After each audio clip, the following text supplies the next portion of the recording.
Gracias por visitar este canal. Suscríbete y activa la campana para recibir más audiolibros. Empecemos. Inteligencia emocional por Daniel Goleman. Capítulo 1 el 2. 1. El cerebro emocional. ¿Para qué sirven las emociones? Solo se puede ver correctamente con el corazón, lo esencial permanece invisible para el ojo. Antoine de Saint-Exupéry, El Principito. Ahora, los últimos momentos de las vidas de Gary y Mary Jane Chauncey, un matrimonio completamente entregado a Andrea, su hija de 11 años, a quien una parálisis cerebral terminó confinando a una silla de ruedas. Los Chauncey viajaban en el tren anfibio que se precipitó a un río de la región pantanosa de Luisiana después de que una barcaza chocara contra el puente del ferrocarril y lo semidestruyera. Pensando exclusivamente en su hija Andrea, el matrimonio hizo todo lo posible por salvarla mientras el tren iba sumergiéndose en el agua y se las arreglaron, de algún modo, para sacarla a través de una ventanilla y ponerla a salvo en manos del equipo de rescate. Instantes después, el vagón terminó sumergiéndose en las profundidades y ambos perecieron. La historia de Andrea, la historia de unos padres cuyo postrero acto de heroísmo fue el de garantizar la supervivencia de su hija, refleja unos instantes de un valor casi épico.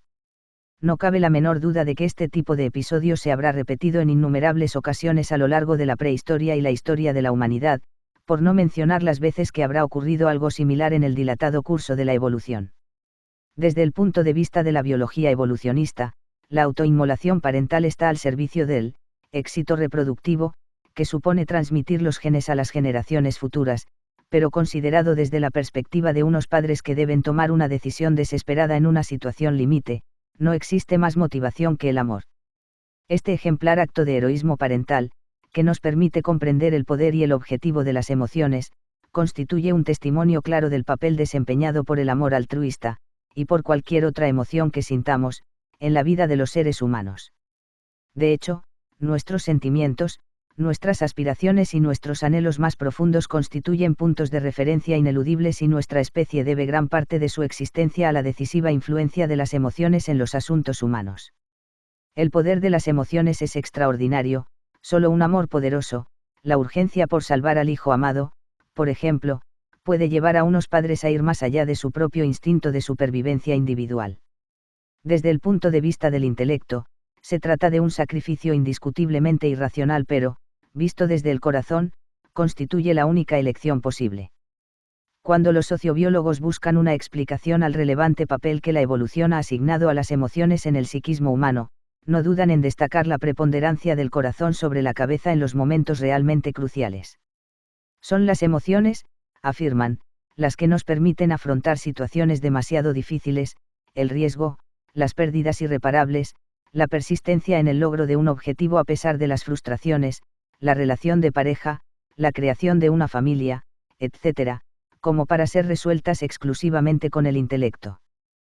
Cada emoción nos predispone de un modo diferente a la acción, cada una de ellas nos señala una dirección que, en el pasado, permitió resolver adecuadamente los innumerables desafíos a que se ha visto sometida la existencia humana. En este sentido, nuestro bagaje emocional tiene un extraordinario valor de supervivencia y esta importancia se ve confirmada por el hecho de que las emociones han terminado integrándose en el sistema nervioso en forma de tendencias innatas y automáticas de nuestro corazón. Cualquier concepción de la naturaleza humana que soslaye el poder de las emociones pecará de una lamentable miopía. De hecho, a la luz de las recientes pruebas que nos ofrece la ciencia sobre el papel desempeñado por las emociones en nuestra vida, hasta el mismo término Homo sapiens, la especie pensante, resulta un tanto equívoco. Todos sabemos por experiencia propia que nuestras decisiones y nuestras acciones dependen tanto, y a veces más, de nuestros sentimientos como de nuestros pensamientos. Hemos sobrevalorado la importancia de los aspectos puramente racionales, de todo lo que mide el curio, para la existencia humana pero, para bien o para mal, en aquellos momentos en que nos vemos arrastrados por las emociones, nuestra inteligencia se ve francamente desbordada. Cuando la pasión desborda a la razón. Fue una terrible tragedia. Matilda Crabtree, una niña de 14 años, quería gastar una broma a sus padres y se ocultó dentro de un armario para asustarles cuando estos, después de visitar a unos amigos, volvieran a casa pasada la medianoche. Pero Bobby Crabtree y su esposa creían que Matilda iba a pasar la noche en casa de una amiga. Por ello cuando, al regresar a su hogar, oyeron ruidos. Crabtree no dudó en coger su pistola, dirigirse al dormitorio de Matilda para averiguar lo que ocurría y dispararle a bocajarro en el cuello apenas ésta salió gritando por sorpresa del interior del armario. 12 horas más tarde, Matilda Crabtree fallecía. El miedo que nos lleva a proteger del peligro a nuestra familia constituye uno de los legados emocionales con que nos ha dotado la evolución. El miedo fue precisamente el que empujó a Bobby Crabtree a coger su pistola y buscar al intruso que creía que merodeaba por su casa. Pero aquel mismo miedo fue también el que le llevó a disparar antes de que pudiera percatarse de cuál era el blanco, antes incluso de que pudiera reconocer la voz de su propia hija.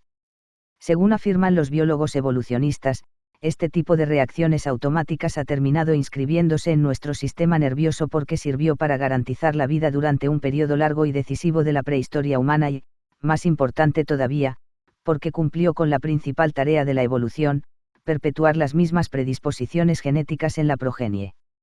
Sin embargo, a la vista de la tragedia ocurrida en el hogar de los Crabtree, todo esto no deja de ser una triste ironía. Pero, si bien las emociones han sido sabias referencias a lo largo del proceso evolutivo, las nuevas realidades que nos presenta la civilización moderna surgen a una velocidad tal que deja atrás al lento paso de la evolución. Las primeras leyes y códigos éticos, el Código de Hammurabi, los 10 mandamientos del Antiguo Testamento o los edictos del emperador Asoka, deben considerarse como intentos de refrenar, someter y domesticar la vida emocional puesto que, como ya explicaba Freud en El malestar de la cultura, la sociedad se ha visto obligada a imponer normas externas destinadas a contener la desbordante marea de los excesos emocionales que brotan del interior del individuo. No obstante, a pesar de todas las limitaciones impuestas por la sociedad, la razón se ve desbordada de tanto en tanto por la pasión, un imponderable de la naturaleza humana cuyo origen se asienta en la arquitectura misma de nuestra vida mental. El diseño biológico de los circuitos nerviosos emocionales básicos con el que nacemos no lleva 5 ni 50, sino 50.000 generaciones demostrando su eficacia. Las lentas y deliberadas fuerzas evolutivas que han ido modelando nuestra vida emocional han tardado cerca de 1 millón de años en llevar a cabo su cometido, y de estos, los últimos 10.000, a pesar de haber asistido a una vertiginosa explosión demográfica que ha elevado la población humana desde 5 hasta 5.000 millones de personas, han tenido una escasa repercusión en las pautas biológicas que determinan nuestra vida emocional. Para bien o para mal, nuestras valoraciones y nuestras reacciones ante cualquier encuentro interpersonal no son el fruto exclusivo de un juicio exclusivamente racional o de nuestra historia personal, sino que también parecen arraigarse en nuestro remoto pasado ancestral.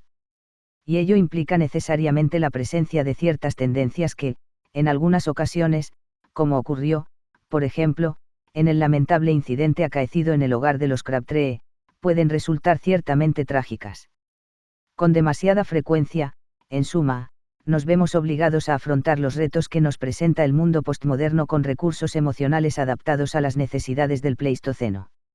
Este, precisamente, es el tema fundamental sobre el que versa nuestro libro. Impulsos para la acción. Un día de comienzos de primavera, yo me hallaba atravesando un puerto de montaña de una carretera de Colorado cuando, de pronto, mi vehículo se vio atrapado en una ventisca. La cegadora blancura del remolino de nieve era tal que, por más que entornara la mirada, no podía ver absolutamente nada. Disminuí entonces la velocidad mientras la ansiedad se apoderaba de mi cuerpo y podía escuchar con claridad los latidos de mi corazón. Pero la ansiedad terminó convirtiéndose en miedo y entonces detuve mi coche a un lado de la calzada dispuesto a esperar a que amainase la tormenta. Media hora más tarde dejó de nevar, la visibilidad volvió y pude proseguir mi viaje. Unos pocos centenares de metros más abajo, sin embargo, me seis obligado a detenerme de nuevo porque 2 vehículos que habían colisionado bloqueaban la carretera mientras el equipo de una ambulancia auxiliaba a uno de los pasajeros. De haber seguido adelante en medio de la tormenta, es muy probable que yo también hubiera chocado con ellos. Tal vez aquel día el miedo me salvara la vida. Como un conejo paralizado de terror ante las huellas de un zorro, o como un protomamífero ocultándose de la mirada de un dinosaurio, me seis arrastrado por un estado interior que me obligó a detenerme, prestar atención y tomar conciencia de la proximidad del peligro. Todas las emociones son, en esencia, impulsos que nos llevan a actuar, programas de reacción automática con los que nos ha dotado la evolución.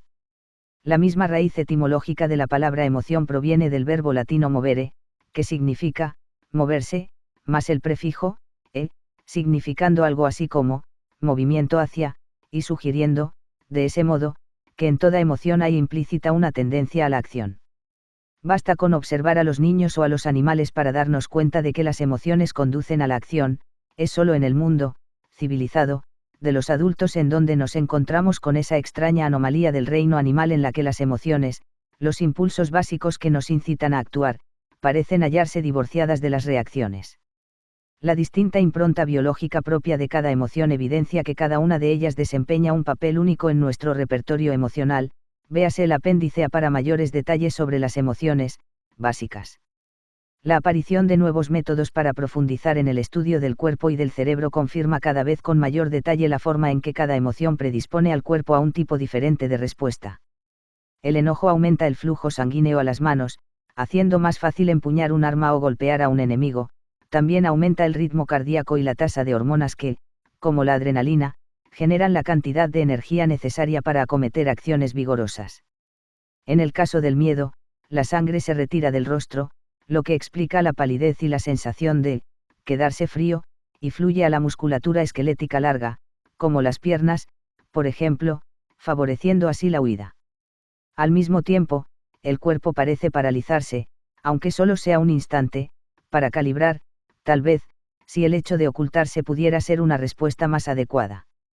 Las conexiones nerviosas de los centros emocionales del cerebro desencadenan también una respuesta hormonal que pone al cuerpo en estado de alerta general, sumiéndolo en la inquietud y predisponiéndolo para la acción, mientras la atención se fija en la amenaza inmediata con el fin de evaluar la respuesta más apropiada. Uno de los principales cambios biológicos producidos por la felicidad consiste en el aumento en la actividad de un centro cerebral que se encarga de inhibir los sentimientos negativos y de aquietar los estados que generan preocupación, al mismo tiempo que aumenta el caudal de energía disponible. En este caso no hay un cambio fisiológico especial salvo, quizás, una sensación de tranquilidad que hace que el cuerpo se recupere más rápidamente de la excitación biológica provocada por las emociones perturbadoras. Esta condición proporciona al cuerpo un reposo, un entusiasmo y una disponibilidad para afrontar cualquier tarea que se esté llevando a cabo y fomentar también, de este modo, la consecución de una amplia variedad de objetivos. El amor, los sentimientos de ternura y la satisfacción sexual activan el sistema nervioso parasimpático, el opuesto fisiológico de la respuesta de lucha-huida, propia del miedo y de la ira. La pauta de reacción parasimpática, ligada a la respuesta de relajación, engloba un amplio conjunto de reacciones que implican a todo el cuerpo y que dan lugar a un estado de calma y satisfacción que favorece la convivencia. El arqueo de las cejas que aparece en los momentos de sorpresa aumenta el campo visual y permite que penetre más luz en la retina, lo cual nos proporciona más información sobre el acontecimiento inesperado, facilitando así el descubrimiento de lo que realmente ocurre y permitiendo elaborar, en consecuencia, el plan de acción más adecuado. El gesto que expresa desagrado parece ser universal y transmite el mensaje de que algo resulta literal o metafóricamente repulsivo para el gusto o para el olfato. La expresión facial de disgusto, ladeando el labio superior y frunciendo ligeramente la nariz, sugiere, como observaba Darwin, un intento primordial de cerrar las fosas nasales para evitar un olor nauseabundo o para expulsar un alimento tóxico. La principal función de la tristeza consiste en ayudarnos a asimilar una pérdida irreparable, como la muerte de un ser querido o un gran desengaño.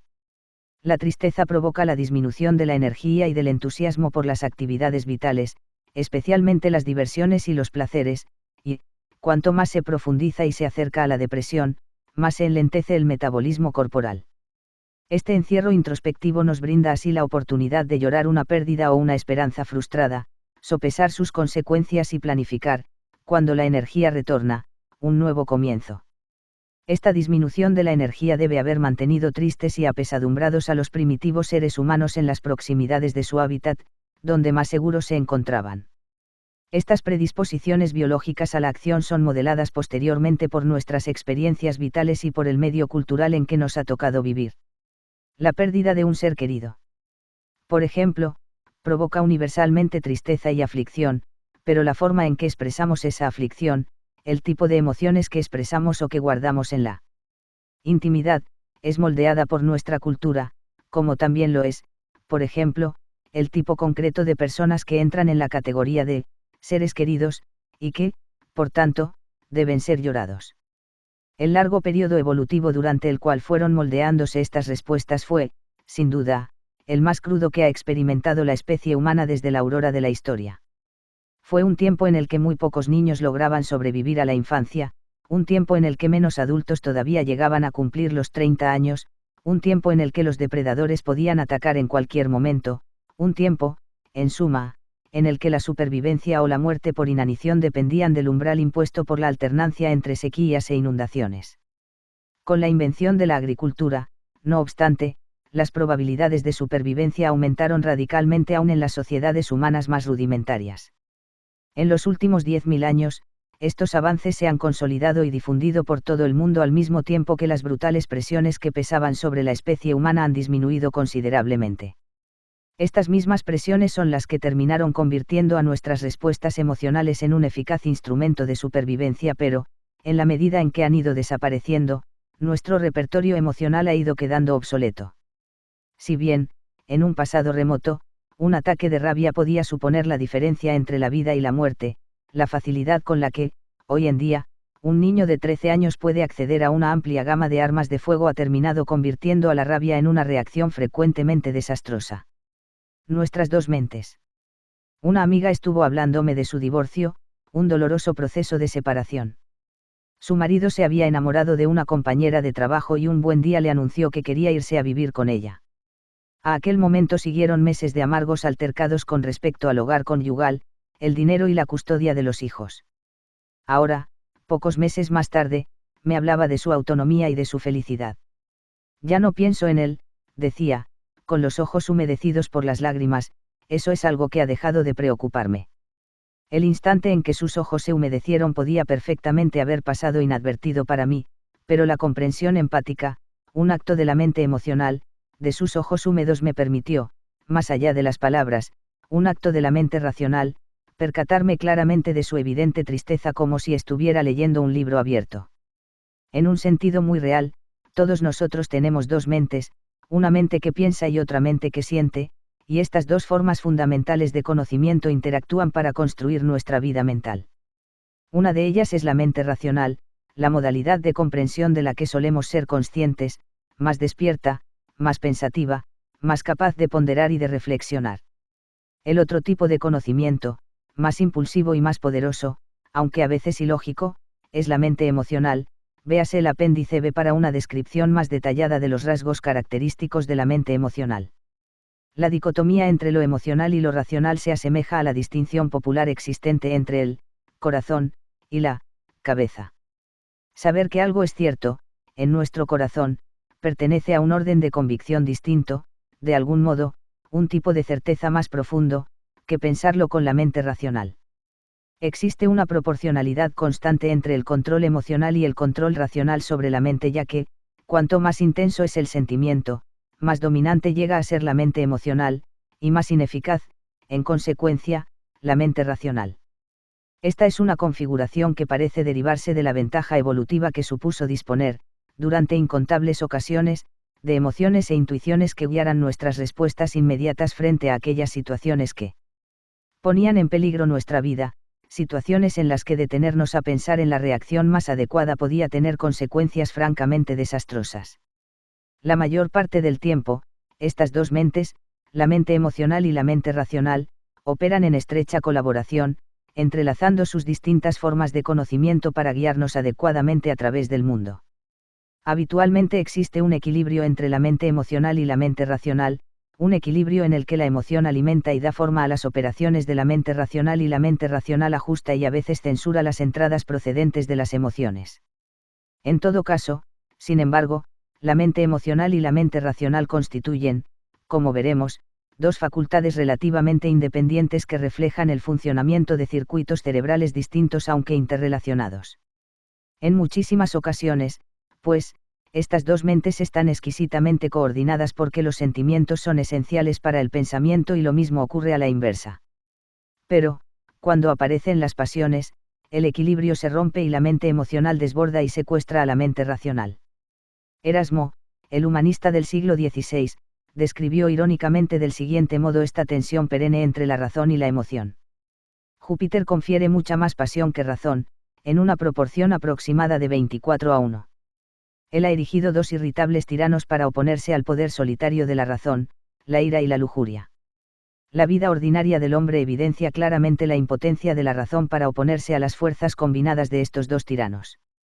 Ante ella, la razón hace lo único que puede, repetir fórmulas virtuosas, mientras que las otras dos se desgañitan, de un modo cada vez más ruidoso y agresivo, exhortando a la razón a seguirlas hasta que finalmente ésta, agotada, se rinde y se entrega.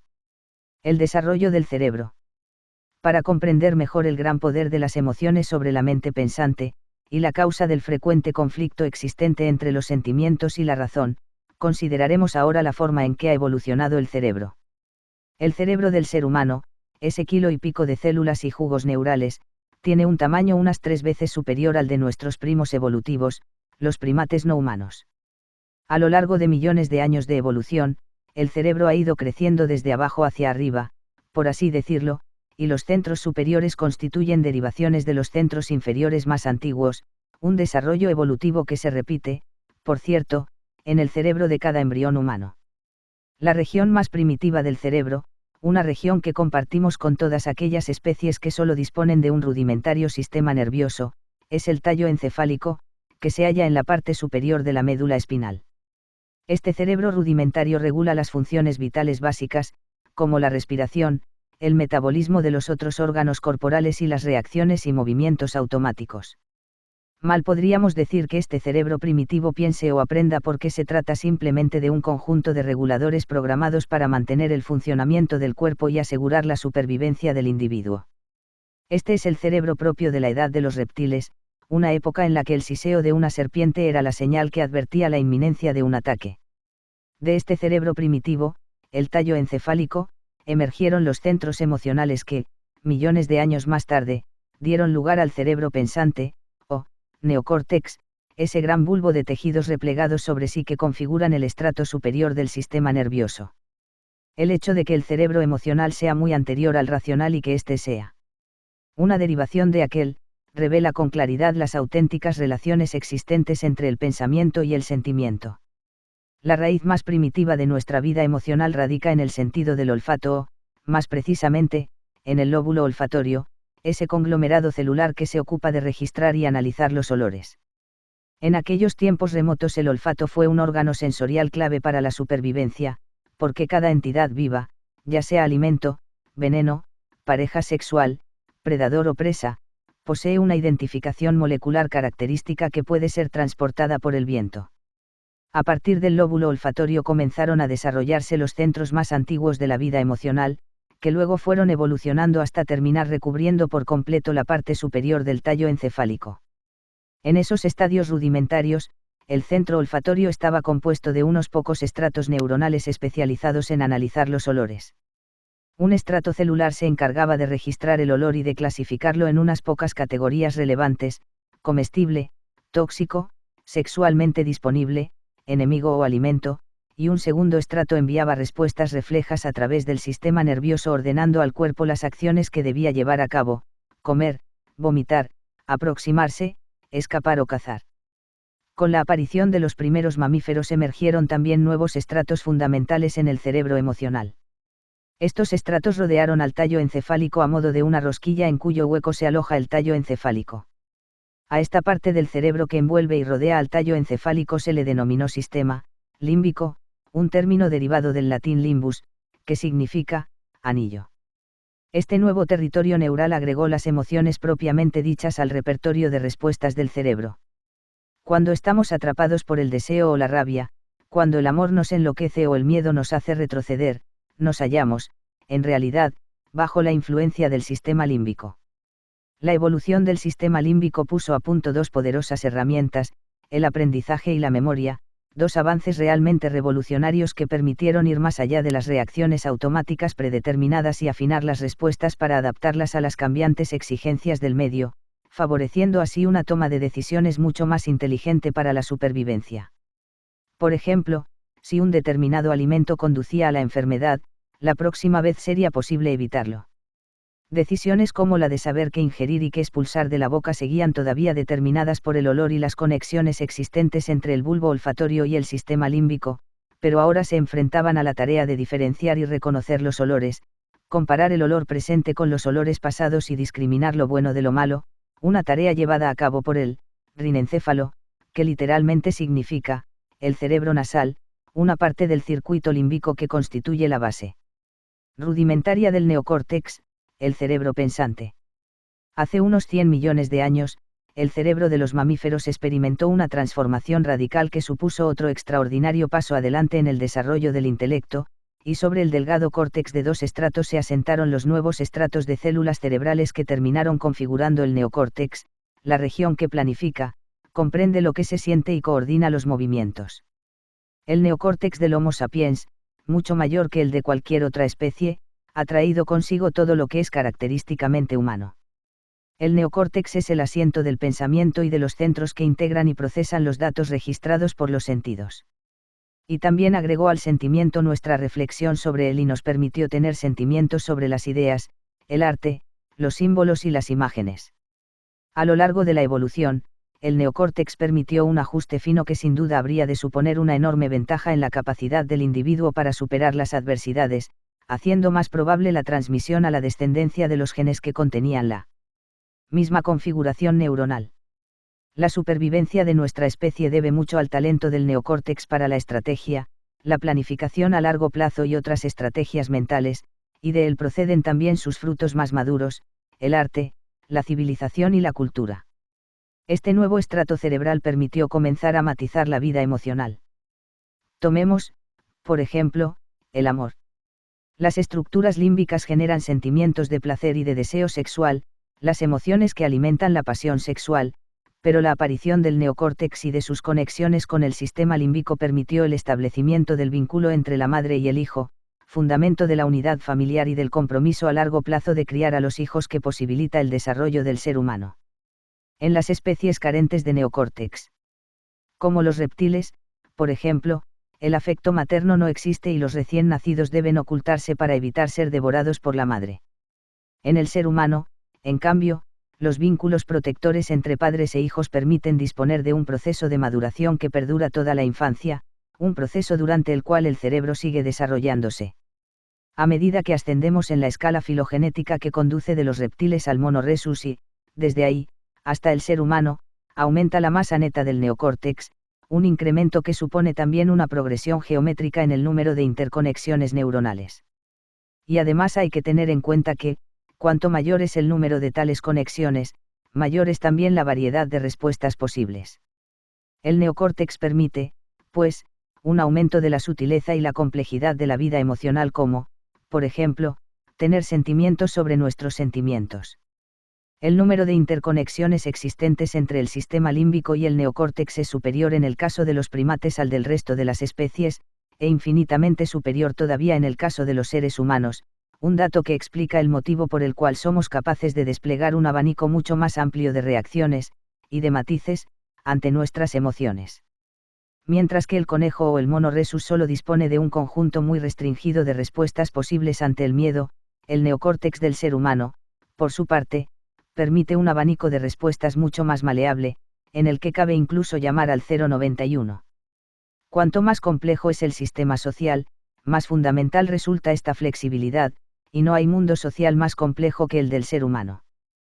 Pero el hecho es que estos centros superiores no gobiernan la totalidad de la vida emocional porque, en los asuntos decisivos del corazón, y, más especialmente, en las situaciones emocionalmente críticas, bien podríamos decir que delegan su cometido en el sistema límbico.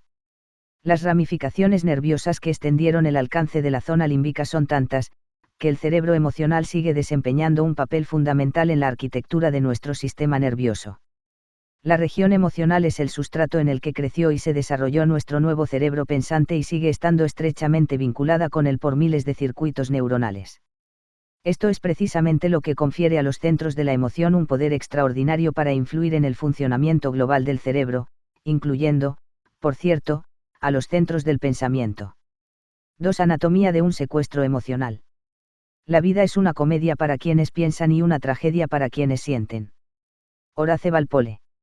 Era una calurosa tarde de agosto del año 1963, la misma en que el reverendo Martin Luther King, Jr. pronunciara en Washington aquella famosa conferencia que comenzó con la frase, «Hoy tuve un sueño», ante los manifestantes de la marcha en pro de los derechos civiles. Aquella tarde, Richard Robles, un delincuente habitual condenado a 3 años de prisión por los más de 100 robos que había llevado a cabo para mantener su adicción a la heroína y que, por aquel entonces, se hallaba en libertad condicional, decidió robar por última vez. Según declaró posteriormente, había tomado la decisión de dejar de robar pero necesitaba desesperadamente dinero para su amiga y para su hija de 3 años de edad. El lujoso apartamento del Upper East Side de Nueva York que Robles eligió para aquella ocasión pertenecía a 2 jóvenes mujeres, Janice Wiley, investigadora de la revista Newsweek, de 21 años, y Emily Hoffert, de 23 años de edad y maestra en una escuela primaria. Robles creía que no había nadie en casa pero se equivocó y una vez dentro, se encontró con Wiley y se vio obligado a amenazarla con un cuchillo y amordazaría, y lo mismo tuvo que hacer cuando, a punto de salir, tropezó con Hoffert. Según contó años más tarde, mientras estaba amordazando a Hoffert, Janice Wiley le aseguró que nunca lograría escapar porque ella recordaría su rostro y no cejaría hasta que la policía diera con él. Robles, que se había jurado que aquel sería su último robo, entró entonces en pánico y perdió completamente el control de sí mismo. Luego, en pleno ataque de locura, golpeó a las 2 mujeres con una botella hasta dejarlas inconscientes y, dominado por la rabia y el miedo, las apuñaló una y otra vez con un cuchillo de cocina. 25 años más tarde, recordando el incidente, se lamentaba diciendo, estaba como loco. Mi cabeza simplemente estalló. Durante todo este tiempo Robles no ha dejado de arrepentirse de aquel arrebato de violencia. Hoy en día, 30 años más tarde, sigue todavía en prisión por lo que ha terminado conociéndose como, el asesinato de las universitarias. Este tipo de explosiones emocionales constituye una especie de secuestro neuronal. Según sugiere la evidencia, en tales momentos un centro del sistema límbico declara el estado de urgencia y recluta todos los recursos del cerebro para llevar a cabo su impostergable tarea. Este secuestro tiene lugar en un instante y desencadena una reacción decisiva antes incluso de que el neocórtex, el cerebro pensante, tenga siquiera la posibilidad de darse cuenta plenamente de lo que está ocurriendo, y mucho menos todavía de decidir si se trata de una respuesta adecuada. El rasgo distintivo de este tipo de secuestros es que, pasado el momento crítico, el sujeto no sabe bien lo que acaba de ocurrir.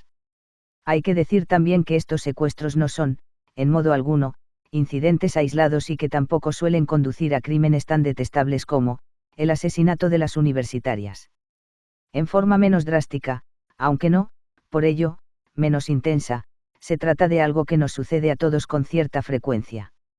Recuerde, sin ir más lejos, la última ocasión en la que usted mismo, perdió el control de la situación, y explotó ante alguien, tal vez su esposa, su hijo o el conductor de otro vehículo, con una intensidad que retrospectivamente considerada, le pareció completamente desproporcionada. Es muy probable que aquel también fuera un secuestro, un golpe de estado neural que, como veremos, se origina en la amígdala, uno de los centros del cerebro límbico. Pero no todos los secuestros límbicos son tan peligrosos porque cuando, por ejemplo, alguien sufre un ataque de risa, también se halla dominado por una reacción límbica, y lo mismo ocurre en los momentos de intensa alegría. Cuando Dan Hansen, tras varios intentos infructuosos de conseguir una medalla de oro olímpica en la modalidad de patinaje sobre hielo, que, por cierto, había prometido alcanzar, en su lecho de muerte, a su moribunda hermana, logró finalmente alcanzar su objetivo en la carrera de 1000 metros de la Olimpiada de Invierno de 1994 en Noruega, la excitación y la euforia que experimentó su esposa fue tal, que tuvo que ser asistida de urgencia por el equipo médico junto a la misma pista de patinaje. La sede de todas las pasiones. La amígdala del ser humano es una estructura relativamente grande en comparación con la de nuestros parientes evolutivos, los primates. Existen, en realidad, 2 amígdalas que constituyen un conglomerado de estructuras interconectadas en forma de almendra, de ahí su nombre, un término que se deriva del vocablo griego que significa, almendra, y se hallan encima del tallo encefálico, cerca de la base del anillo límbico, ligeramente desplazadas hacia adelante. El hipocampo y la amígdala fueron 2 piezas clave del primitivo, cerebro olfativo, que, a lo largo del proceso evolutivo, terminó dando origen al córtex y posteriormente al neocórtex. La amígdala está especializada en las cuestiones emocionales y en la actualidad se considera como una estructura límbica muy ligada a los procesos del aprendizaje y la memoria. La interrupción de las conexiones existentes entre la amígdala y el resto del cerebro provoca una asombrosa ineptitud para calibrar el significado emocional de los acontecimientos, una condición que a veces se llama ceguera afectiva. A falta de toda carga emocional, los encuentros interpersonales pierden todo su sentido. Un joven cuya amígdala se estirpó quirúrgicamente para evitar que sufriera ataques graves perdió todo interés en las personas y prefería sentarse a solas, ajeno a todo contacto humano. Seguía siendo perfectamente capaz de mantener una conversación, pero ya no podía reconocer a sus amigos íntimos, a sus parientes ni siquiera a su misma madre, y permanecía completamente impasible ante la angustia que les producía su indiferencia. La ausencia funcional de la amígdala parecía impedirle todo reconocimiento de los sentimientos y todo sentimiento sobre sus propios sentimientos. La amígdala constituye, pues, una especie de depósito de la memoria emocional y, en consecuencia, también se la puede considerar como un depósito de significado. Es por ello por lo que una vida sin amígdala es una vida despojada de todo significado personal. Pero la amígdala no solo está ligada a los afectos sino que también está relacionada con las pasiones. Aquellos animales a los que se les ha seccionado o extirpado quirúrgicamente la amígdala carecen de sentimientos de miedo y de rabia, renuncian a la necesidad de competir y de cooperar, pierden toda sensación del lugar que ocupan dentro del orden social y su emoción se halla embotada y ausente. El llanto, un rasgo emocional típicamente humano, es activado por la amígdala y por una estructura próxima a ella, el gyrus cingulatus. Cuando uno se siente apoyado, consolado y confortado, esas mismas regiones cerebrales se ocupan de mitigar los sollozos pero, sin amígdala, ni siquiera es posible el desahogo que proporcionan las lágrimas. Joseph Ledoux, un neurocientífico del Center for Neural Science de la Universidad de Nueva York, fue el primero en descubrir el importante papel desempeñado por la amígdala en el cerebro emocional. Ledoux forma parte de una nueva hornada de neurocientíficos que, utilizando métodos y tecnologías innovadoras, se han dedicado a cartografiar el funcionamiento del cerebro con un nivel de precisión anteriormente desconocido que pone al descubierto misterios de la mente inaccesibles para las generaciones anteriores.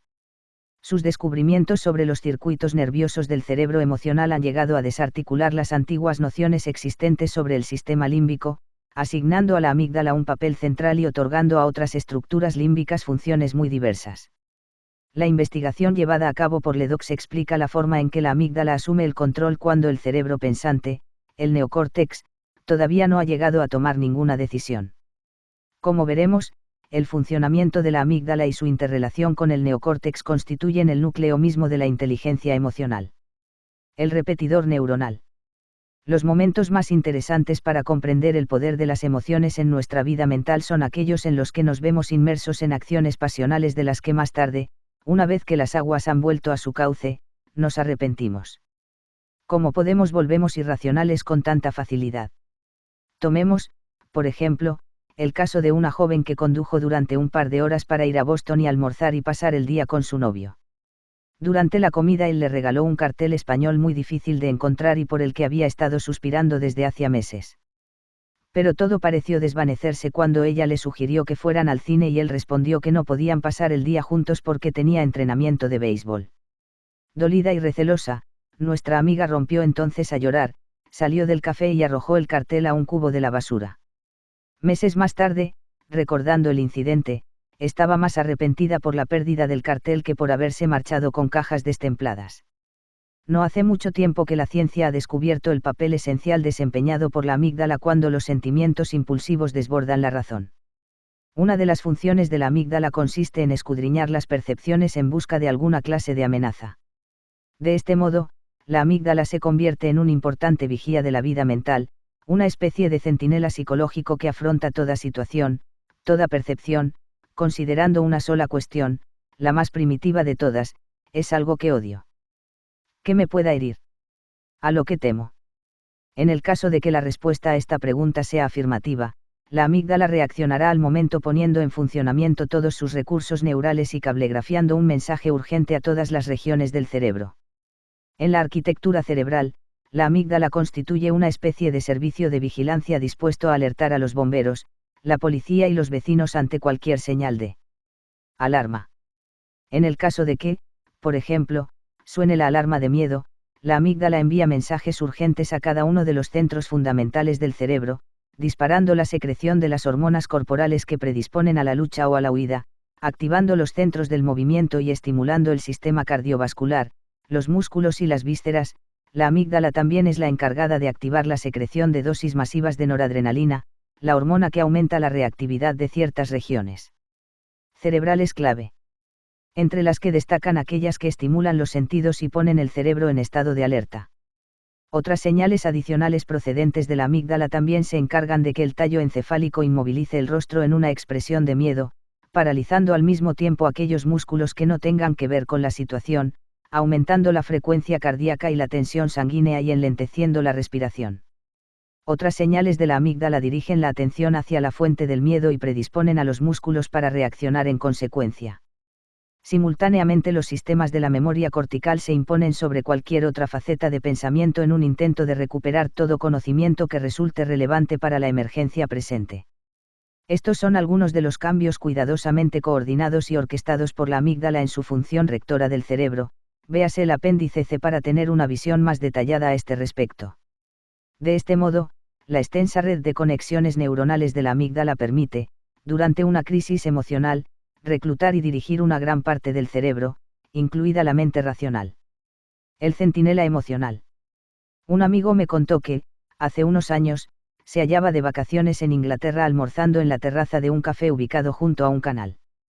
Luego dio un paseo por la orilla del canal cuando de pronto, vio a una niña que miraba aterrada el agua. Antes de poder formarse una idea clara y darse cuenta de lo que pasaba, ya había saltado al canal, sin quitarse la chaqueta ni los zapatos. Solo una vez en el agua comprendió que la chica miraba a un niño que estaba ahogándose y a quien finalmente pudo terminar rescatando. ¿Qué fue lo que le hizo saltar al agua antes incluso de darse cuenta del motivo de su reacción? La respuesta, en mi opinión, hay que buscarla en la amígdala. En uno de los descubrimientos más interesantes realizados en la última década sobre la emoción, Ledox descubrió el papel privilegiado que desempeña la amígdala en la dinámica cerebral como una especie de centinela emocional capaz de secuestrar al cerebro. Esta investigación ha demostrado que la primera estación cerebral por la que pasan las señales sensoriales procedentes de los ojos o de los oídos es el tálamo y, a partir de ahí y a través de una sola sinapsis, la amígdala. Otra vía procedente del tálamo lleva la señal hasta el neocórtex, el cerebro pensante. Esa ramificación permite que la amígdala comience a responder antes de que el neocórtex haya ponderado la información a través de diferentes niveles de circuitos cerebrales, se aperciba plenamente de lo que ocurre y finalmente emita una respuesta más adaptada a la situación. La investigación realizada por Ledox constituye una auténtica revolución en nuestra comprensión de la vida emocional que revela por vez primera la existencia de vías nerviosas para los sentimientos que eluden el neocórtex. Este circuito explicaría el gran poder de las emociones para desbordar a la razón porque los sentimientos que siguen este camino directo a la amígdala son los más intensos y primitivos. Hasta hace poco, la visión convencional de la neurociencia ha sido que el ojo, el oído y otros órganos sensoriales transmiten señales al tálamo y desde ahí, a las regiones del neocórtex encargadas de procesar las impresiones sensoriales y organizarlas tal y como las percibimos. En el neocórtex, las señales se interpretan para reconocer lo que es cada objeto y lo que significa su presencia. Desde el neocórtex, sostiene la vieja teoría, las señales se envían al sistema límbico y, desde ahí, las vías eferentes irradian las respuestas apropiadas al resto del cuerpo. Esta es la forma en la que funciona la mayor parte del tiempo, pero Ledox descubrió, junto a la larga vía neuronal que va al córtex, la existencia de una pequeña estructura neuronal que comunica directamente el tálamo con la amígdala. Esta vía secundaria y más corta, una especie de atajo, permite que la amígdala reciba algunas señales directamente de los sentidos y emita una respuesta antes de que sean registradas por el neocórtex. Este descubrimiento ha dejado obsoleta la antigua noción de que la amígdala depende de las señales procedentes del neocórtex para formular su respuesta emocional a causa de la existencia de esta vía de emergencia capaz de desencadenar una respuesta emocional gracias a un circuito reverberante paralelo que conecta la amígdala con el neocórtex.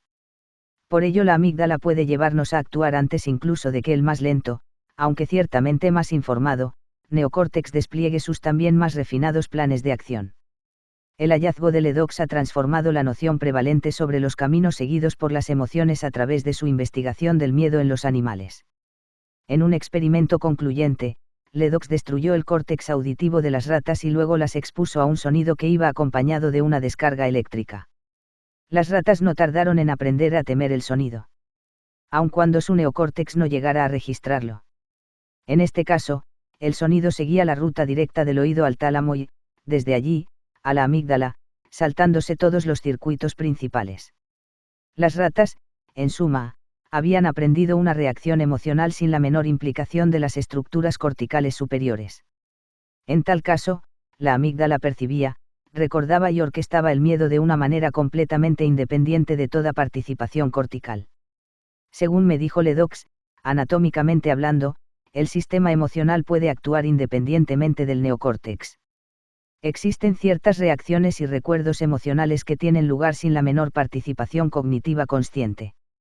La amígdala puede albergar y activar repertorios de recuerdos y de respuestas que llevamos a cabo sin que nos demos cuenta del motivo por el que lo hacemos, porque el atajo que va del tálamo a la amígdala deja completamente de lado al neocórtex. Este atajo permite que la amígdala sea una especie de almacén de las impresiones y los recuerdos emocionales de los que nunca hemos sido plena. Una señal visual va de la retina al tálamo, en donde se traduce al lenguaje del cerebro. La mayor parte de este mensaje va después al córtex visual, en donde se analiza y evalúa en busca de su significado para emitir la respuesta apropiada. Si esta respuesta es emocional, una señal se dirige a la amígdala para activar los centros emocionales, pero una pequeña porción de la señal original va directamente desde el tálamo a la amígdala por una vía más corta, permitiendo una respuesta más rápida, aunque ciertamente también más imprecisa. De este modo la amígdala puede desencadenar una respuesta antes de que los centros corticales hayan comprendido completamente lo que está ocurriendo. Respuesta de lucha o huida. Aumento de la frecuencia cardíaca y de la tensión arterial. La musculatura larga se prepara para responder rápidamente. Mente conscientes. Y Ledox afirma que es precisamente el papel subterráneo desempeñado por la amígdala en la memoria el que explica, por ejemplo, un sorprendente experimento en el que las personas adquirieron una preferencia por figuras geométricas extrañas cuyas imágenes habían visto previamente a tal velocidad que ni siquiera les había permitido ser conscientes de ellas. Otra investigación ha demostrado que, durante los primeros milisegundos de cualquier percepción, no solo sabemos inconscientemente de qué se trata, sino que también decidimos si nos gusta o nos desagrada. De este modo, nuestro inconsciente cognitivo, no solo presenta a nuestra conciencia la identidad de lo que vemos, sino que también le ofrece nuestra propia opinión al respecto. Nuestras emociones tienen una mente propia, una mente cuyas conclusiones pueden ser completamente distintas a las sostenidas por nuestra mente racional. El especialista en la memoria emocional. Las opiniones inconscientes son recuerdos emocionales que se almacenan en la amígdala. La investigación llevada a cabo por Ledox y otros neurocientíficos parece sugerir que el hipocampo, que durante mucho tiempo se había considerado como la estructura clave del sistema límbico, no tiene tanto que ver con la emisión de respuestas emocionales como con el hecho de registrar y dar sentido a las pautas perceptivas. La principal actividad del hipocampo consiste en proporcionar una aguda memoria del contexto, algo que es vital para el significado emocional. Es el hipocampo el que reconoce el diferente significado de, pongamos por caso, un oso en el zoológico y un oso en el jardín de su casa. Y si el hipocampo es el que registra los hechos puros, la amígdala, por su parte, es la encargada de registrar el clima emocional que acompaña a estos hechos. Si, por ejemplo, al tratar de adelantar a un coche en una vía de 2 carriles estimamos mal las distancias y tenemos una colisión frontal, el hipocampo registra los detalles concretos del accidente, qué anchura tenía la calzada, quién se hallaba con nosotros y qué aspecto tenía el otro vehículo. Pero es la amígdala la que, a partir de ese momento, desencadenará en nosotros un impulso de ansiedad cada vez que nos dispongamos a adelantar en circunstancias similares. Como me dijo Ledox, el hipocampo es una estructura fundamental para reconocer un rostro como el de su prima, pero es la amígdala la que le agrega el clima emocional de que no parece tenerla en mucha estima. El cerebro utiliza un método simple pero muy ingenioso para registrar con especial intensidad los recuerdos emocionales, ya que los mismos sistemas de alerta neuroquímicos que preparan al cuerpo para reaccionar ante cualquier amenaza, luchando o escapando, también se encargan de grabar vívidamente este momento en la memoria. En caso de estrés o de ansiedad, o incluso en el caso de una intensa alegría, un nervio que conecta el cerebro con las glándulas suprarrenales, situadas encima de los riñones, estimulando la secreción de las hormonas adrenalina y noradrenalina, disponiendo así al cuerpo para responder ante una urgencia. Estas hormonas activan determinados receptores del nervio vago, encargado, entre otras muchas cosas, de transmitir los mensajes procedentes del cerebro que regulan la actividad cardíaca y, a su vez, devuelve señales al cerebro, activado también por estas mismas hormonas. Y el principal receptor de este tipo de señales son las neuronas de la amígdala que, una vez activadas, se ocupan de que otras regiones cerebrales fortalezcan el recuerdo de lo que está ocurriendo. Esta activación de la amígdala parece provocar una intensificación emocional que también profundiza la grabación de esas situaciones. Este es el motivo por el cual, por ejemplo, recordamos a dónde fuimos en nuestra primera cita o qué estábamos haciendo. Cuando oímos la noticia de la explosión de la lanzadera espacial Challenger. Cuanto más intensa es la activación de la amígdala, más profunda es la impronta y más indeleble la huella que dejan en nosotros las experiencias que nos han asustado o nos han emocionado. Esto significa, en efecto, que el cerebro dispone de dos sistemas de registro, uno para los hechos ordinarios y otro para los recuerdos con una intensa carga emocional, algo que tiene un gran interés desde el punto de vista evolutivo porque garantiza que los animales tengan recuerdos particularmente vívidos de lo que les amenaza y de lo que les agrada. Pero, además de todo lo que acabamos de ver, los recuerdos emocionales pueden llegar a convertirse en falsas guías de acción para el momento presente. Un sistema de alarma neuronal anticuado. Uno de los inconvenientes de este sistema de alarma neuronal es que, con más frecuencia de la deseable, el mensaje de urgencia mandado por la amígdala suele ser obsoleto, especialmente en el cambiante mundo social en el que nos movemos los seres humanos. Como almacén de la memoria emocional, la amígdala escruta la experiencia presente y la compara con lo que sucedió en el pasado. Su método de comparación es asociativo, es decir, que equipara cualquier situación presente a otra pasada por el mero hecho de compartir unos pocos rasgos característicos similares. En este sentido se trata de un sistema rudimentario que no se detiene a verificar la adecuación o no de sus conclusiones y actúa antes de confirmar la gravedad de la situación. Por esto que nos hace reaccionar al presente con respuestas que fueron grabadas hace ya mucho tiempo, con pensamientos, emociones y reacciones aprendidas en respuesta a acontecimientos vagamente similares, lo suficientemente similares como para llegar a activar la amígdala. No es de extrañar que una antigua enfermera de la Marina, traumatizada por las espantosas heridas que una vez tuvo que atender en tiempo de guerra, se viera súbitamente desbordada por una mezcla de miedo, repugnancia y pánico cuando, años más tarde, abrió la puerta de un armario en el que su hijo pequeño había escondido un hediondo pañal. Bastó con que la amígdala reconociera unos pocos elementos similares a un peligro pasado para que terminara decretando el estado de alarma. El problema es que, junto a esos recuerdos cargados emocionalmente, que tienen el poder de desencadenar una respuesta en un momento crítico, coexisten también formas de respuesta obsoletas. En tales momentos la imprecisión del cerebro emocional, se ve acentuada por el hecho de que muchos de los recuerdos emocionales más intensos proceden de los primeros años de la vida y de las relaciones que el niño mantuvo con las personas que le criaron, especialmente de las situaciones traumáticas, como palizas o abandonos. Durante ese temprano periodo de la vida, otras estructuras cerebrales, especialmente el hipocampo, esencial para el recuerdo emocional, y el neocórtex, sede del pensamiento racional, todavía no se encuentran plenamente maduros. En el caso del recuerdo, la amígdala y el hipocampo trabajan conjuntamente y cada una de estas estructuras se ocupa de almacenar y recuperar independientemente un determinado tipo de información. Así, mientras que el hipocampo recupera datos puros, la amígdala determina si esa información posee una carga emocional. Pero la amígdala del niño suele madurar mucho más rápidamente. Ledox ha estudiado el papel desempeñado por la amígdala en la infancia y ha llegado a una conclusión que parece respaldar uno de los principios fundamentales del pensamiento psicoanalítico, es decir, que la interacción, los encuentros y desencuentros, entre el niño y sus cuidadores durante los primeros años de vida constituye un auténtico aprendizaje emocional. En opinión de Ledox, este aprendizaje emocional es tan poderoso y resulta tan difícil de comprender para el adulto porque está grabado en la amígdala con la impronta tosca y no verbal propia de la vida emocional. Estas primeras lecciones emocionales se impartieron en un tiempo en el que el niño todavía carecía de palabras y, en consecuencia, cuando se reactiva el correspondiente recuerdo emocional en la vida adulta, no existen pensamientos articulados sobre la respuesta que debemos tomar.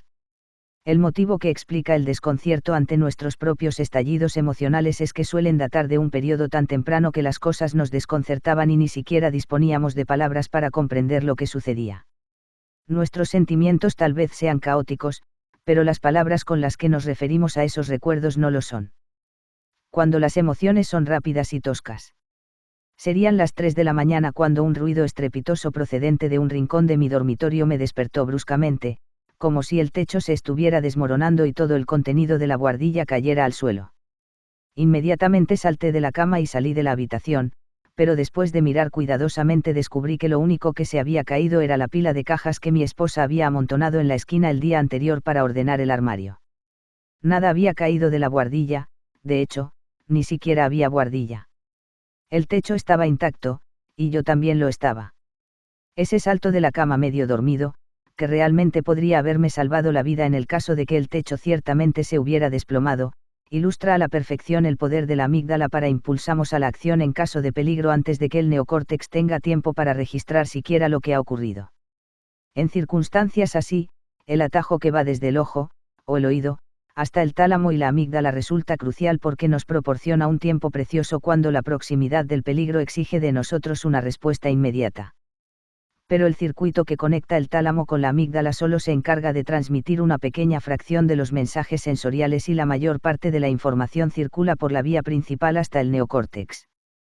Por esto, lo que la amígdala registra a través de esta vía rápida es, en el mejor de los casos, una señal muy tosca, la estrictamente necesaria para activar la señal de alarma. Como dice Ledoux, basta con saber que algo puede resultar peligroso. Esa vía directa supone un ahorro valiosísimo en términos de tiempo cerebral, que, recordémoslo, se mide en milésimas de segundo.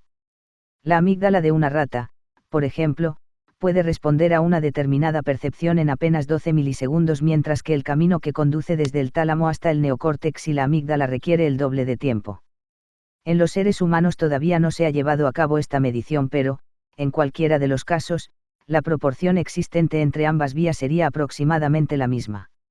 La importancia evolutiva de esta ruta directa debe haber sido extraordinaria, al ofrecer una respuesta rápida que permitió ganar unos milisegundos críticos ante las situaciones peligrosas. Y es muy probable que esos milisegundos salvaran literalmente la vida de muchos de nuestros antepasados porque esa configuración ha terminado quedando impresa en el cerebro de todo protomamífero, incluyendo el de usted y el mío propio. De hecho, aunque ese circuito desempeñe un papel limitado en la vida mental del ser humano, restringido casi exclusivamente a las crisis emocionales, la mayor parte de la vida mental de los pájaros, de los peces y de los reptiles gira en torno a él, dado que su misma supervivencia depende de escrutar constantemente el entorno en busca de predadores y de presas. Según Ledoux, el rudimentario cerebro menor de los mamíferos es el principal cerebro de los no mamíferos, un cerebro que permite una respuesta emocional muy veloz. Pero, aunque veloz, se trata también, al mismo tiempo, de una respuesta muy tosca, porque las células implicadas solo permiten un procesamiento rápido, pero también impreciso. Tal vez esta imprecisión resulte adecuada, por ejemplo, en el caso de una ardilla, porque en tal situación se halla al servicio de la supervivencia y le permite escapar ante el menor asomo de peligro o correr detrás de cualquier indicio de algo comestible, pero en la vida emocional del ser humano esa vaguedad puede llegar a tener consecuencias desastrosas para nuestras relaciones, porque implica, figurativamente hablando, que podemos escapar o lanzarnos irracionalmente sobre alguna persona o sobre alguna cosa. Consideremos en este sentido, por ejemplo, el caso de aquella camarera que derramó una bandeja con 6 platos en cuanto vislumbró la figura de una mujer con una enorme cabellera pelirroja y rizada exactamente igual a la de la mujer por la que la había abandonado su exmarido. Estas rudimentarias confusiones emocionales, basadas en sentir antes que en el pensar, son calificadas por Ledoux como emociones precognitivas, reacciones basadas en impulsos neuronales fragmentarios, en bits de información sensorial que no han terminado de organizarse para configurar un objeto reconocible. Se trata de una forma elemental de información sensorial, una especie de, adivina la canción, neuronal, ese juego que consiste en adivinar el nombre de una melodía tras haber escuchado tan solo unas pocas notas, de intuir una percepción global apenas percibidos unos pocos rasgos. De este modo, cuando la amígdala experimenta una determinada pauta sensorial como algo urgente, no busca en modo alguno confirmar esa percepción, sino que simplemente extrae una conclusión apresurada y dispara una respuesta. No deberíamos sorprendernos de que el lado oscuro de nuestras emociones más intensas nos resulte incomprensible, especialmente en el caso de que estemos atrapados en ellas. La amígdala puede reaccionar con un arrebato de rabia o de miedo antes de que el córtex sepa lo que está ocurriendo, porque la emoción se pone en marcha antes que el pensamiento y de un modo completamente independiente de él. El gestor de las emociones. El día en que Jessica, la hija de 6 años de una amiga, pasó su primera noche en casa de una compañera, mi amiga se hallaba tan nerviosa como ella. Durante todo el día había tratado de que Jessica no se diera cuenta de su ansiedad, pero, cuando estaba a punto de acostarse, sonó el timbre del teléfono y mi amiga soltó de inmediato el cepillo de dientes y corrió hacia el teléfono, con el corazón en un puño, mientras por su mente desfilaba todo tipo de imágenes de Jessica en peligro. Jessica, dijo mi amiga, descolgando bruscamente el teléfono. Y entonces escuchó la voz de una mujer disculpándose por haberse equivocado de número. Ante aquello, la madre de Jessica, recuperando de golpe la compostura, replicó mesuradamente: ¿Con qué número desea hablar? El hecho es que, mientras la amígdala prepara una reacción ansiosa e impulsiva, otra parte del cerebro emocional se encarga de elaborar una respuesta más adecuada. El regulador cerebral que desconecta los impulsos de la amígdala parece encontrarse en el otro extremo de una de las principales vías nerviosas que van al neocórtex, en el lóbulo prefrontal, que se halla inmediatamente detrás de la frente. El córtex prefrontal parece ponerse en funcionamiento cuando alguien tiene miedo o está enojado, pero sofoca o controla el sentimiento para afrontar de un modo más eficaz la situación presente, o cuando una evaluación posterior exige una respuesta completamente diferente, como ocurrió en el caso de mi amiga. De este modo, el área prefrontal constituye una especie de modulador de las respuestas proporcionadas por la amígdala y otras regiones del sistema límbico, permitiendo la emisión de una respuesta más analítica y proporcionada.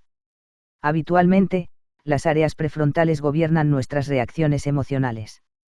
Recordemos que el camino nervioso más largo de los que sigue la información sensorial procedente del tálamo, no va a la amígdala sino al neocórtex y a sus muchos centros para asumir y dar sentido a lo que se percibe.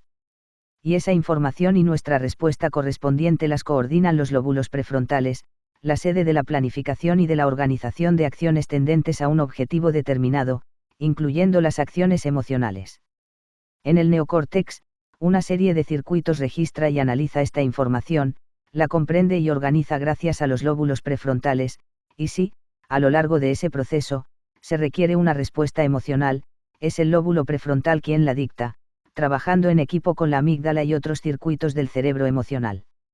Este suele ser el proceso normal de elaboración de una respuesta, un proceso que, con la sola excepción de las urgencias emocionales, tiene en cuenta el discernimiento. Así pues, cuando una emoción se dispara, los lóbulos prefrontales ponderan los riesgos y los beneficios de las diversas acciones posibles y apuestan por la que consideran más adecuada. Cuándo atacar y cuándo huir, en el caso de los animales, y cuándo atacar, cuándo huir, y también cuándo tranquilizar, cuándo disuadir, cuándo buscar la simpatía de los demás, cuándo permanecer a la defensiva, cuándo despertar el sentimiento de culpa, cuándo quejarse, cuándo alardear, cuándo despreciar, etc., mediante todo nuestro amplio repertorio de artificios emocionales, en el caso de los seres humanos. El tiempo cerebral invertido en la respuesta neocortical es mayor que el que requiere el mecanismo del secuestro emocional porque las vías nerviosas implicadas son más largas, pero no debemos olvidar que también se trata de una respuesta más juiciosa y más considerada porque, en este caso, el pensamiento precede al sentimiento.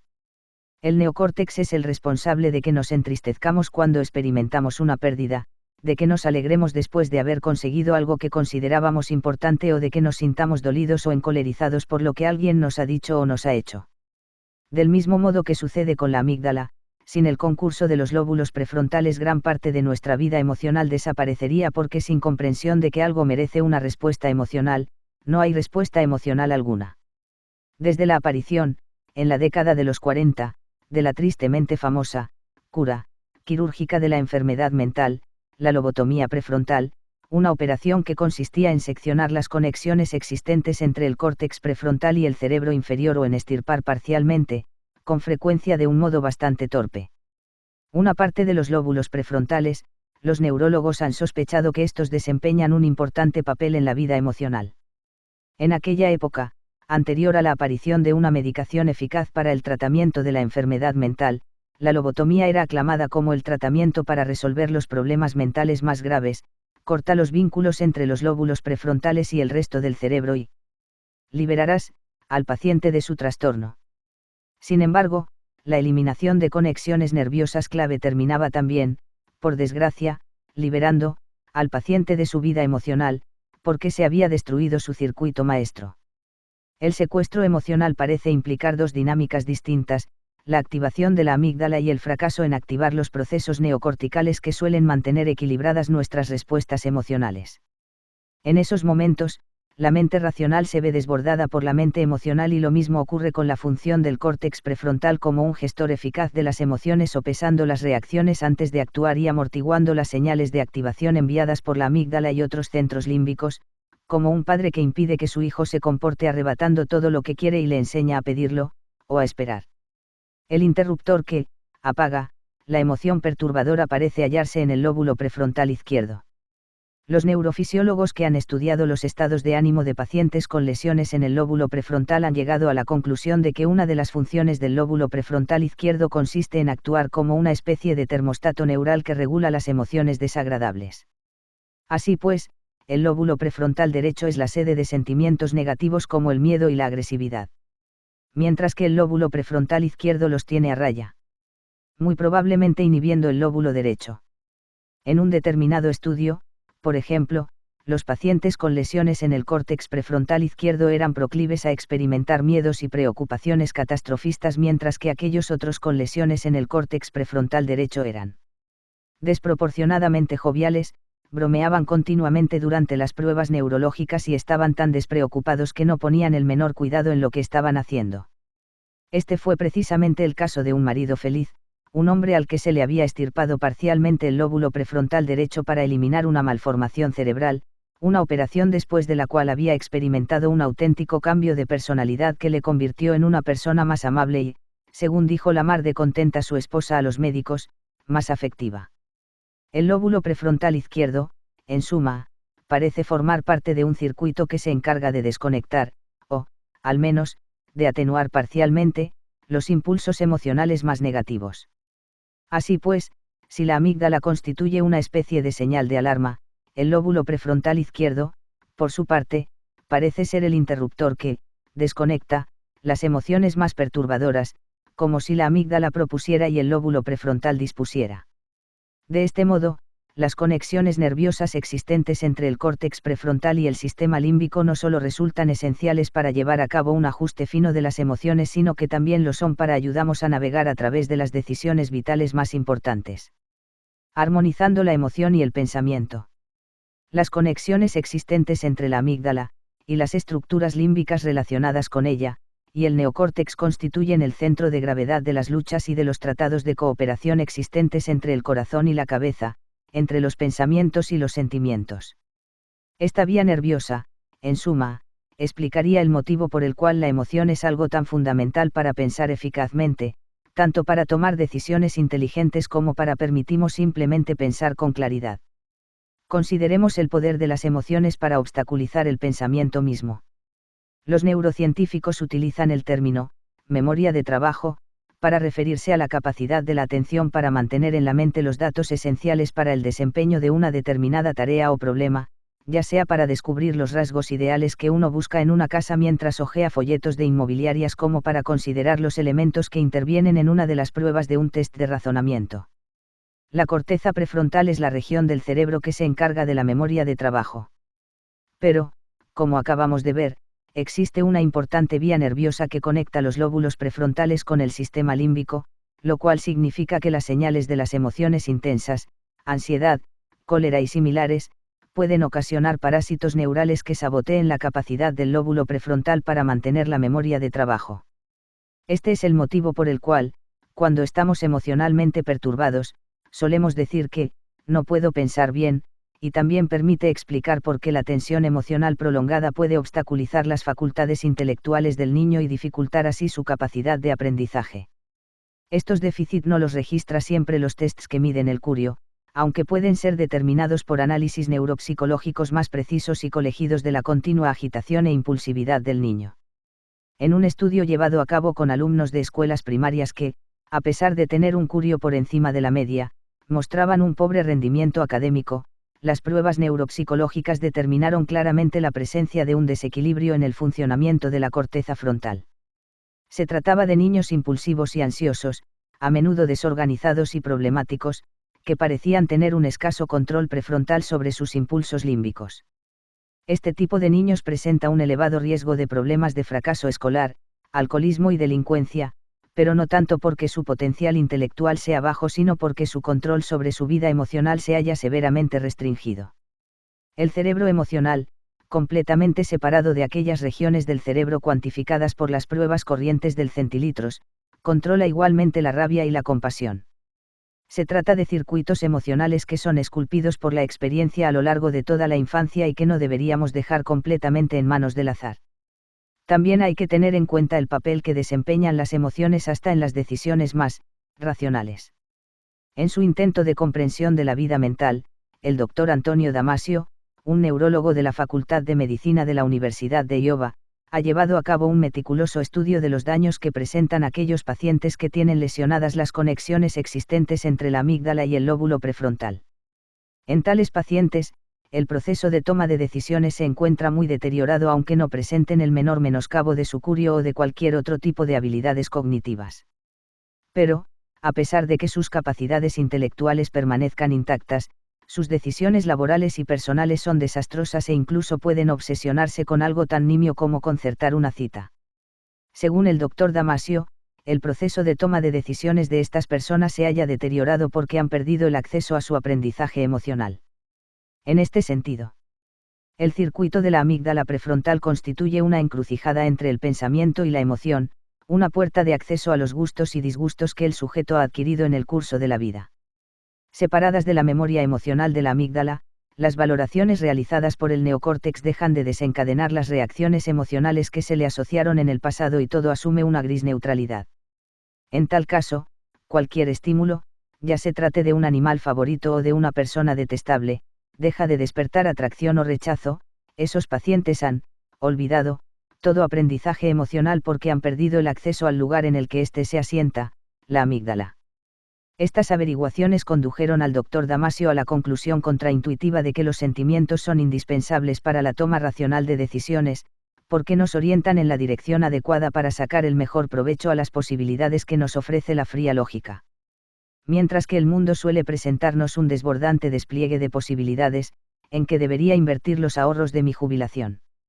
¿Con quién debería casarme?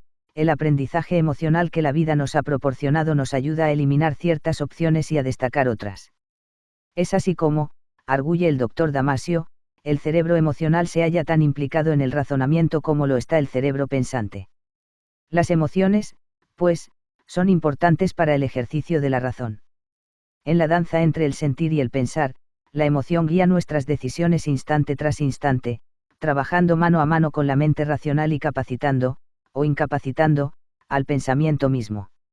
Y del mismo modo, el cerebro pensante desempeña un papel fundamental en nuestras emociones, exceptuando aquellos momentos en los que las emociones se desbordan y el cerebro emocional asume por completo el control de la situación.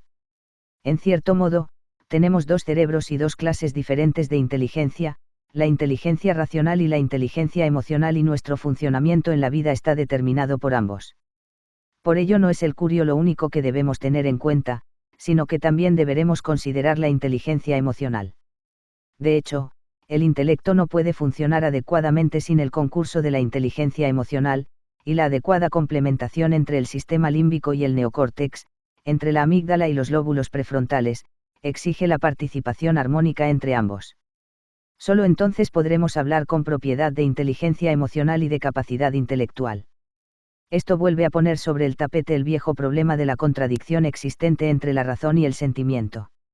No es que nosotros pretendamos eliminar la emoción y poner la razón en su lugar, como quería Erasmo, sino que nuestra intención es la de descubrir el modo inteligente de armonizar ambas funciones. El viejo paradigma proponía un ideal de razón liberada de los impulsos de la emoción. El nuevo paradigma, por su parte, propone armonizar la cabeza y el corazón. Pero, para llevar a cabo adecuadamente esta tarea, deberemos comprender con más claridad lo que significa utilizar inteligentemente las emociones. Aquí termina la parte 2 de 7. Ve a la parte 3 y avanza en tu desarrollo emocional. Suscríbete al canal si deseas recibir más audiolibros. Hasta la próxima, amigo.